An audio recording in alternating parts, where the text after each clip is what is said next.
Hello, everyone. Eddie here again, and today I want to talk about the new president elect Donald Trump being a convicted felon. So,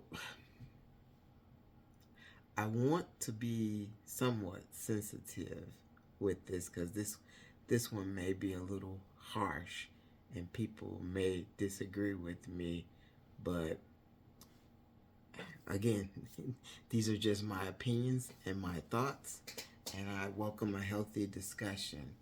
But in case you do not know, on Friday, this past Friday, Donald Trump was actually sentenced, and he is now a convicted felon. And so he will be our first president entering into the White House as a convicted felon.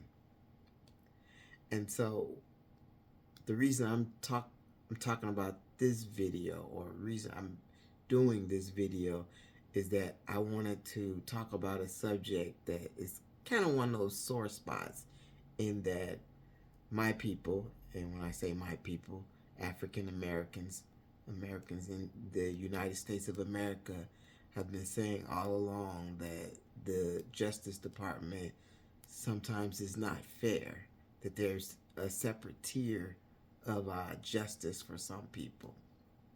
You know, we've been hearing the term sometimes thrown out, white privilege, where a lot of people don't believe that exists, despite again my people saying that it does exist. There is. What what I really would like people to just take a moment and step back and think about this is that our new incoming president is a convicted felon. And most convicted felons cannot even get jobs, can't get certain jobs because there's a stigma to it of being a convicted felon. And I'm not talking about, violent convicted felons. It's just it doesn't matter. If you're a convicted felon, things are really hard for you. And yet here Donald Trump is going into the presidency. Now, there are probably scores of people who may even be sitting in jail because they could not afford to pay for parking tickets,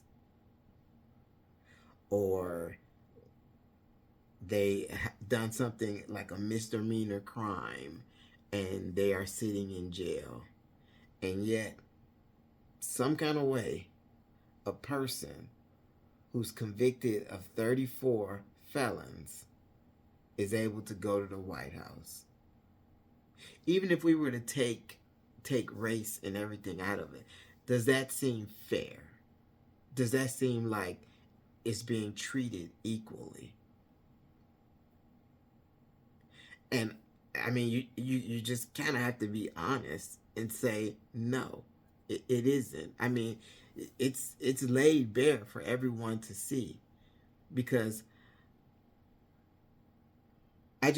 what I really want everyone to understand is that in this particular scenario, it happens to be that Donald Trump, who happens to be white, who happens to be very rich, who happens to be the president elect, seem to have his own rules when it comes to justice. He's been giving advantages that a lot of other people would not get. So I dare to say that there's a tier of justice for rich white men that no one else will get unless you fall in that category as a rich white man. Because if you're poor, you're not going to be able to afford the legal expenses, and you're not going to get all that deferential treatment as much as he is getting. So rather than just be doom or gloom, kind of like the big question is, what can we do about this? And quite frankly, again, I really do hate bashing the Republican Party, but in this case, I think we have to, or I have to, in that we need to start electing officials who really truly believe in the rule of law, who say the law means something. It does not matter whether you're a dog catcher or the president of the United States. The law means something, and that we should all be bound to the law. So if you can't even get anyone to agree to that, we should vote them out. The party that actually seems to follow the law and seems like follow it to their detriment is the Democratic Party. So I'm not necessarily saying trying to endorse them, but I'm just speaking the truth. To those who think that, Trump is just sticking it to the liberals, it's just a witch hunt. I honestly don't know how to break through to you. I don't know what to say to let you know that some of the preferential treatments that he received, you will not receive. You will not receive. Even if you, and I'll go like this, even if you are white, you still will not receive some of those preferential treatments, because it's becoming a clique or a club that certain sects or certain people seem to be able to skirt the law, and they're using politics to do so.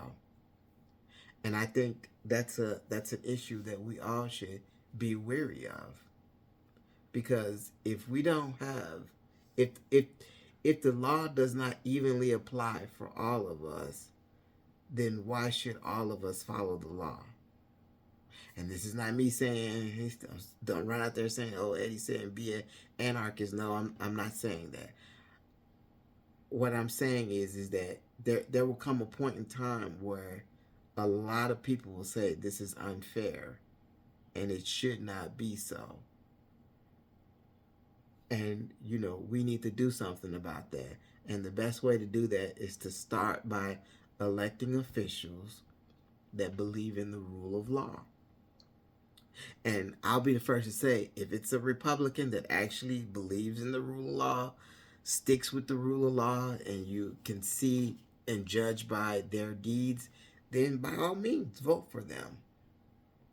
I don't see a lot of them following the law, but again, I don't know everything, and I'll be the first one to admit I don't know everything. What I do know is that if I had did 1/10 of what the new president-elect have done, I would be incarcerated right now. And it might have something to do with the melanin in my skin, or it might have something to do with the amount of money in my bank account.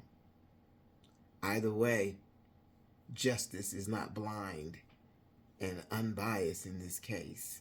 There are some people who, for all intents and purposes, seem above the law, and that should trouble us all. That really should. But anyway, this is just my opinion. Love to hear yours in the comment section. And once again, thank you for viewing, and you keep watching. I'll keep producing. Thank you.